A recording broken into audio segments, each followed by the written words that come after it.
এই স্নিগ্ধ পরিবেশে এই সন্ধ্যাবেলা এই হাওয়ার সুন্দর হাওয়ার মধ্যে কোনোদিন কি বসতে পেরেছেন আগে? বামফ্রন্ট জমানা 34 বছর এবং তৃণমূলের 15 বছরে এই নিশ্চিন্তে। এই এখন কটা বাজে? রাত হয়তো 8টা বাজে, 9টা বাজে। দিদি বলেছিলেন যে 8টার মধ্যে ঘরে ঢুকে যেতে হবে, কিন্তু 8টার মধ্যে ঘরে ঢুকে যেতে হয়নি।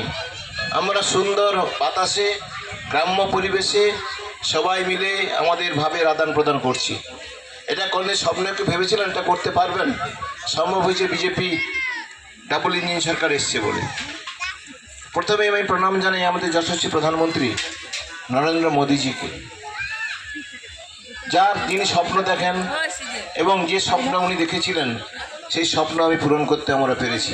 পশ্চিমবাংলায় 208টা সিট। আজকে হচ্ছে ফলতার ভোট ছিল, আপনারা জানেন কত ভোটে আমাদের লিড হয়েছে? 1,08,000 ভোটে লিড হয়েছে আমাদের। যাই হোক, আমি যতদূর পর্যন্ত শুনেছিলাম 1,08,000 পর্যন্ত ভোট ছিল এগিয়ে, তারপরে ফাইনালে হয়তো 1,09,000 ভোট পেয়েছেন। ফলতার মতো জায়গায় কেউ কেউ ভেবেছিলেন যেখানে জাহাঙ্গীর আছে, যেখানে পুষ্পা আছে, সেখানে কেউ চিন্তা কি করেছিল যে আমাদের বিজেপি সরকার 1,09,000 ভোটে জয়লাভ করবে? এইগুলো হচ্ছে প্রধানমন্ত্রীর স্বপ্ন পূরণের কথা। আমি শ্রদ্ধা জানাবো আমাদের যার নাম আমাদের মস্তিষ্ক হতে, স্নায়ুতে এবং হৃৎপিণ্ড হতে গোটা শিরায় প্রবাহিত হচ্ছে। তিনি হচ্ছে আমাদের সবাই আদরের নয়নের মণি, আমাদের মুখ্যমন্ত্রী শুভেন্দু অধিকারীজি। তার অক্লান্ত পরিশ্রম গোটা পশ্চিমবঙ্গ জুড়ে তিনি এই অষ্টাদশ নির্বাচনের প্রাক্কালে চষে বেরিয়েছেন বিজেপিকে আমাদের পশ্চিমবাংলায় ক্ষমতায় আনার জন্য। তাকে আমি আমার শ্রদ্ধা, আমার ভালোবাসা, আমার হার্দিক অভিনন্দন জানাচ্ছি। আর অভিনন্দন পাওয়ার যোগ্য আপনারা সবাই আমাদের মাতৃমণ্ডলীর সামনে বসে আছেন। আপনাদের সাহায্য ছাড়া, আপনাদের সমর্থন ছাড়া আমাদের পশ্চিমবাংলায় বিজেপিকে ক্ষমতায় আনা অসম্ভব ছিল। আপনারা প্রাণ ভরে হৃদয় জুড়ে বিজেপিকে ভালোবেসে ভোট দিয়েছেন। আপনাদের সবাইকে আমি আমার শ্রদ্ধা এবং যারা বয়োজ্যেষ্ঠ তাদের প্রণাম, এবং যারা বাকিরা যারা রয়েছেন তাদের নেত্রী প্রচুর পরিশ্রম করেছে, প্রচুর কষ্ট স্বীকার করেছে। 3-4 মাস একেবারে বিজেপির যে প্রচারকে তুঙ্গে নিয়ে গেছে আপনাদের সঙ্গে নিয়ে, তাকে আমি হাজারো সালাম জানাই। পাশের জন সূর্যকান্তি, সে প্রচুর পরিশ্রম করেছে আমার সঙ্গে। একাত্তরে আমি মাত্র 20 দিন সময় পেয়েছিলাম। আমার নাম পশ্চিমবাংলা বিধানসভায় যে প্রার্থী নির্বাচন হয়েছিল, আমি মাত্র 20 দিন সময় পেয়েছিলাম। এই 20 দিন আমরা একদম দিন রাত করে এদের সবাই, সূর্যকান্তি, রূপান্বিতা, তপনের এবং এই বুথে বলছি সবাই সহযোগিতা, দেবু আছেন, আমাদের দীপক আছেন, অক্লান্ত পরিশ্রম করে তারা রয়্যালে পড়েই থেকেছে। দেবু তো হচ্ছে আমাদের আইটির খুব সুন্দর সব প্রোগ্রাম সেট করেছে আমাদের দীপক, আমাদের কর্মকর্তা, জেলার কর্মকর্তা। তারপর পাশে রয়েছেন আমাদের স্যার রয়েছেন। সবাই সহযোগিতায় আমরা এবার নির্বাচনে জয়লাভ করেছি। ইতিমধ্যেই আমাদের যে প্রতিশ্রুতি দিয়েছিলাম, ইতিমধ্যেই তা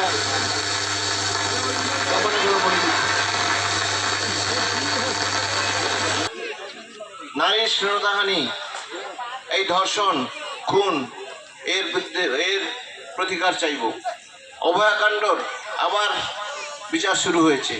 মুখ্যমন্ত্রী নির্দেশ দিয়েছেন অভয়াকাণ্ডের আবার পুরো তদন্ত হবে, যারা দোষী তারা শাস্তি পাবে, কাউকেই ছাড়া হবে না। প্রথমে আগে প্রাক্তন মুখ্যমন্ত্রী মমতাদি 2-1জনকে সাজা দিয়ে কেসটাকে ধামাচাপা দিতে চাইছিলেন।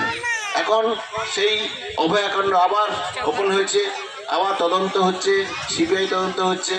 তার আমরা আশা করি তার যেসব দোষী আছেন তারা যথাযথ শাস্তি পাবে। আমাদের লক্ষ্মী ভাণ্ডার ছিল 1500 টাকা করে, আগামী 1 জুন আসছে, 7-8 দিন বাকি।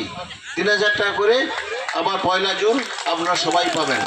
তার মধ্যে কিছু প্রক্রিয়া আছে, হয়তো কিছু যাদের নাম যোগ হয়নি, যারা বাদ পড়ে গেছেন বা রাজনৈতিকভাবে যারা অন্য পার্টি করার সুবাদে তাদের নাম বাদ গেছে, তাদের আবার নাম সংযোজন করা হবে। এবং যারা মারা গেছেন বা ভুয়ো লক্ষ্মীর ভাণ্ডার পাচ্ছেন, তাদের নাম আবার বাতিল হয়ে যাবে। যুবকরা আবার এই জুন মাস থেকেই 3000 টাকা করে তারা ভাতা বলবো না, তারা সাহায্য পাবেন। তাদের যতদিন না চাকরি পাচ্ছেন, 21 থেকে 45 বছর পর্যন্ত যতক্ষণ না চাকরি পাচ্ছেন, তারা এই ভাতাটুকু 3000 টাকা করে পাবেন, যাতে তাদের এই ইন্টারিম পিরিয়ডে, এই মধ্যবর্তী অবস্থায় তাদের সংসার চালাতে পারেন, বিভিন্ন পড়াশোনা করতে পারেন উচ্চশিক্ষার, এবং বিভিন্ন রকম চাকরির প্রস্তুতি নিতে পারেন। আমাদের যে সীমান্ত যে বেড়া, তার জায়গা আমরা এতদিন সরকারের গাফিলতিতে হস্তান্তর করতে পারিনি বিএসএফকে, তা ইতিমধ্যে প্রসেস শুরু হয়ে গেছে। আমাদের এসআইআর প্রায় শেষের পথে। যারা ভুয়ো করেছিলেন, ভোটার কার্ড করেছিলেন, সব বাতিল হচ্ছে। 90 লক্ষ কার্ড বাতিল হয়ে গেছে। যারা যোগ্য তাদের এসআইআর এর কার্ড দেওয়া হয়েছে। বিভিন্ন রকম প্রকল্প রূপায়িত হচ্ছে। আবার মায়েরা এই জুন মাস থেকে সরকারি বাসে বিনা পয়সায় যাতায়াত করতে পারবে, তাও ইতিমধ্যে শুরু হয়ে গেছে। তার জন্য পর্যাপ্ত সরকারি বাস, প্রচুর সরকারি বাস নামানো হচ্ছে। বাস না থাকলে সাহায্য পাবেন কি করে? এই জন্য সরকার সেই সংকল্প পূরণ করার জন্য প্রতিটা রুটে নতুন নতুন বাস বের করছেন। মাত্র 15 দিন সরকার, 9 তারিখ সরকার শপথ গ্রহণ করেছে। ইতিমধ্যেই আপনারা যেসব আমাদের সংকল্প আপনারা দেখতেই পাচ্ছেন কিভাবে প্রয়োগ হচ্ছে। আমাদের সরকারি অফিসগুলোয় দুর্নীতি হতো, থানায় দুর্নীতি হতো, অফিসাররা ঘুষ খেয়ে কেস নিতেন না। আমাদের বিজেপিতে যারা মার খেত তাদের কেস না হতো না, শাসক দলের পক্ষে তারা কেস দিতেন।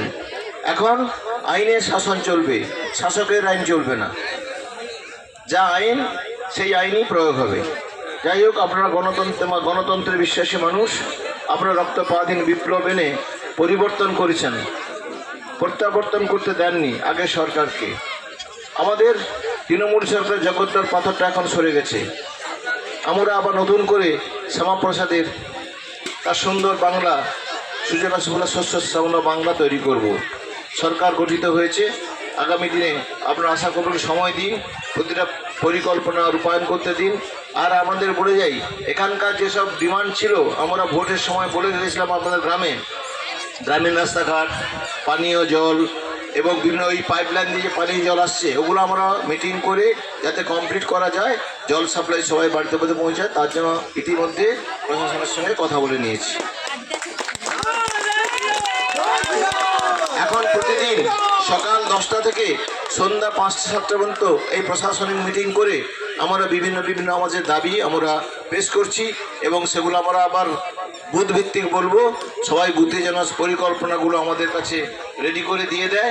আগামী কিছুদিনের মধ্যেই এই পরিকল্পনাগুলো, এই যে রাস্তাঘাট হচ্ছে না, জলের নেই, তারপর আপনাদের ওয়াটার লগিং হচ্ছে, এই বর্ষাকাল আসবে, রাস্তাঘাট ডুবে যাবে, ফসল হবে না, মাছগুলো ভেসে চলে যাবে, সবগুলো আমরা নালাগুলোকে ড্রেজিং করার ব্যবস্থা নিয়েছি। তার সার্ভে চলছে, বিডিও সাহেব এবং তার অধিকারীদের ইরিগেশন লোকজন নিয়ে আমরা সার্ভে শুরু করে দিয়েছি। আগামী 7-8 দিনের মধ্যে যত নালায় সব ভাঁজি আছে, নষ্ট আছে, সবগুলো আমরা পরিষ্কার করে দিচ্ছি।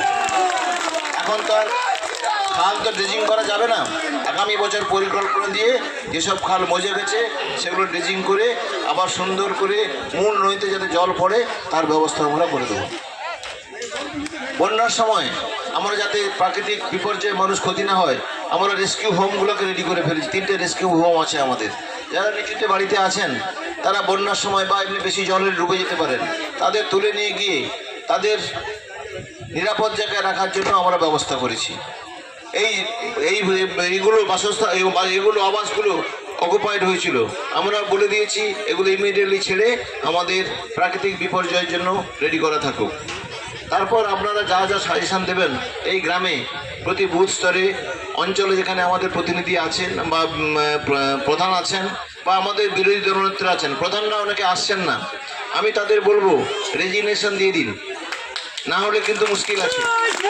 আর যদি রেজিগনেশন না দেয় আমরা কিন্তু তাদের বাধ্য করব না, তাদের সঙ্গে তাদের বয়কট করব। আমাদের যে বিরোধী দলে যারা আছেন তারা যদি অফিসের চাবি না খোলেন, আমরা বিডিওর সঙ্গে প্রশাসনের কথা বলে এক্সিকিউটিভ অফিসার বসিয়ে দেবো, তাকে নন ফাংশনিং করে দেওয়া হবে। আমাদের বিরোধী নেত্রীর মাধ্যমে, যেখানে আমরা বিরোধীরা আছি বা নেতার মাধ্যমে আমরা আমাদের কার্যকলাপ চালিয়ে রাখবো। যাই হোক, আমি আমাদের তৃণমূল পঞ্চায়েতদের বলবো, আপনার কাজ ছেড়ে দিন। আপনার কাজের এই ডেভেলপমেন্ট ওয়ার্ক বা এই যে বর্ষাকালীন তৎপরতা বা এই যে কার্যকলাপ আমাদের করতে হবে, এগুলো আটকে রাখবেন না। আটকে রাখলে কিন্তু বিপদ আছে ওনাদের, আমরা আইনি পদক্ষেপ নেব। যারা আবাস বাড়ি যোজনা পেয়েছেন তারা হয়তো অনেকে ভুয়ো আবাস বাড়ি যোজনা পেয়েছেন, বার্ধক্য ভাতা যারা পেয়েছেন তারা অনেকে আমাদের বিজেপি বয়স্ক যারা মানুষজন আছেন তাদের নাম বাদ দিয়ে দিয়েছেন, আর তাদের নামগুলো ইনক্লুশন করে দিয়েছেন। আমরা সেগুলো ফের তদন্ত করে আমরা আমাদের নামগুলো আবার ইনক্লুশন করে দেবো।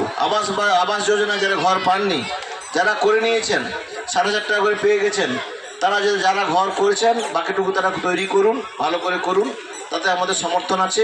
কিন্তু যারা ভুয়ো আবাস যোজনার টাকা পেয়েছেন, যদি না করে থাকেন ওই টাকাটা তাদের কাছে আমরা ফেরত নিয়ে নেব। আর এবার আমরা নতুন করে আমাদের যারা বাড়িঘর পাচ্ছেন না তাদের আমরা নতুন করে সার্ভে করে তাদের আবাস যোজনা যাতে ঘর পান এবং নির্দিষ্ট টাকা পান তার জন্য আমরা সুপারিশ করে দেবো। যে এইভাবে আমাদের বিজেপি সরকারের যেসব সংকল্পপত্রে যেসব লেখা ছিল সবই আস্তে আস্তে আগামী দিনে আমরা পরিপূর্ণ করে দেবো। আপনারা সুন্দর থাকবেন, ভালো করে থাকবেন। কোনো সমস্যা হলে আমার সঙ্গে যোগাযোগ করবেন, বিধানসভার কনফারেন্সে যোগাযোগ করবেন, প্রাথমিক রূপান্বিত পঞ্চায়েতে আপনার কাছে যে আপনার সমস্যা আপনার কাছে যারা আছে তার সঙ্গে আগে যোগাযোগ করবেন, সেই রেকমেন্ড করে আমাদের